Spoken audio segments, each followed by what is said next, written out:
শ্যামাইয়ের পাটিসাপটা পিঠা কেউ খেয়েছেন? আজকে আমি বানাবো, আমার ভিডিওটা ফলো করেন। আমি এখানে প্রথম কিছু সেমাই দিয়ে দিয়েছি। এটা হলো প্যাকেটের লাচ্ছা সেমাই। এই সেমাইটা দিয়ে দিয়েছি। এটা দিয়ে আমি পাটিসাপটা পিঠাটা বানাবো। এটা দিয়ে পিঠার পুরটা বানাবো। এই যে আমি চিনি দিয়ে দিয়েছি এক কাপ গুঁড়া দুধ দিয়ে দিয়েছি, পরিমাণ মতো লবণ দিয়ে দিয়েছি। দিয়ে আমি এটাকে হালকা রোস্ট করে নেব। একদম ভাজা ভাজা করব না, হালকা করার পর এখানে আমি অল্প পানি দিয়ে দিব। যেহেতু গুঁড়া দুধ দিয়ে দিয়েছিলাম, অল্প পানি দিয়েছি। চিনি আর দুধেতে সেমাইটা দেখেন একদম পুরের আকার কিন্তু হয়ে গিয়েছে। আমার পুরটা কিন্তু অলরেডি তৈরি হয়ে গেছে। এই যে দেখেন আমি উঠিয়ে নিয়েছি। দেখতে কিন্তু মনে হয় না যে এটা সেমাইয়ের পুর, মনে কিন্তু হচ্ছে নারিকেলের পুরে। এখন আমি পিঠা বানানোর পর্যায়ে চলে এসেছি। এই যে আমি চুলাতে একটা কড়াই বসিয়ে দিয়েছি। এখানে আমি দেখেন ব্যাটারটা দিয়ে দিয়েছি। আপনাদেরকে তো বলতে ভুলে গেছি, এটা কিন্তু চাউলের গুঁড়ি ছিল না, আটা আর ময়দা মিক্স করা ছিল। ঠিক আছে, হালকা লবণ দিয়ে গুলে নিয়েছি। আর এটাকে দেখেন খুব সুন্দর করে একদম পাতলা লেয়ারে আমি কিন্তু এটা দিয়ে দিয়েছি। আপনাদের চাউলের গুঁড়ি না থাকলেও কিন্তু আপনারা এভাবে বানিয়ে খেতে পারবেন। বাচ্চারা অনেক সময় বায়না করে পাটিসাপটা খাবো, তখন কিন্তু বানাতে পারবেন।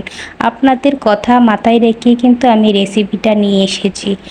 আর এখন নারিকেলের যে দাম, ইচ্ছা হলেও কিন্তু সবাই খেতে পারবে না। যারা বড়লোক তারা তো খেতেই পারবে, যারা মধ্যবিত্ত ফ্যামিলি তাদের তো সম্ভব না এত টাকা দিয়ে নারিকেল কিনে এনে পাটিসাপটা খাওয়া।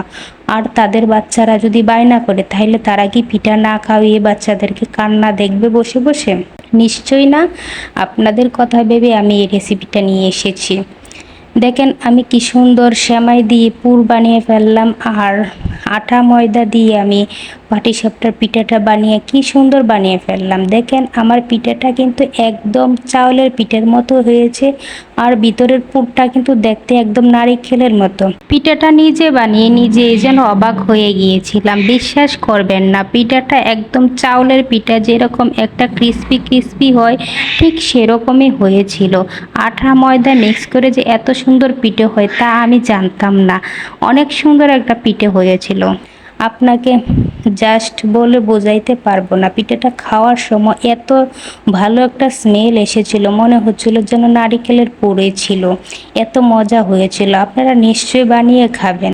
যারা আমার চ্যানেলে নতুন আছেন তারা আমার চ্যানেলটা সাবস্ক্রাইব করে পাশে বেল আইকনটা প্রেস করে দিবেন আমার নতুন নতুন ভিডিও পাবার জন্য। আল্লাহ হাফেজ।